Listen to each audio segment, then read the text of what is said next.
দেখো রেডি হয়ে নিয়েছি। আজকে আমাদের এখানে বদরে হচ্ছে গিয়ে বদরে দরগা, পীর বাবার যে দরগা, সেখানে আজকে 12ই মাঘ। সেখানে সবাই দুধ বাতাসা, তারপরে ধূপ মোমবাতি এগুলো সব দেয়, দিয়ে যে যার মনস্কামনা করে। এটা বহু যুগ থেকেই চলে আসছে। তা দেখো আমি যাবো বলে স্নান করে রেডি হয়ে নিয়েছি।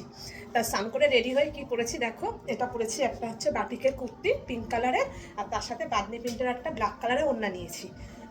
তার সাথে ব্ল্যাক কালার একটা প্যান্ট। আর কিছুই মানে রেডি হবো না, জাস্ট এরকমভাবে রেডি হয়ে যাব। দুধ নেওয়া হয়ে গেছে, দুধ নিয়ে রেখে দিয়েছি, বাতাসাটা নেবো, নিয়ে তাই যাবো।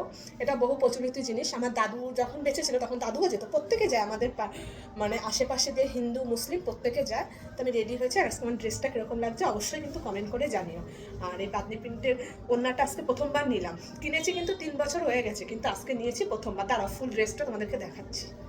এই দেখো আমার ফুল ড্রেসটা ঠিক এরকম যাচ্ছে, এই যে গোলাপি কালারে, আর এই যে অ্যাঙ্গেল প্যান্ট, আর এই হচ্ছে স্ট্রেট প্যান্ট। কীরকম লাগছে অবশ্যই কিন্তু কমেন্ট করে জানিও। টাটা।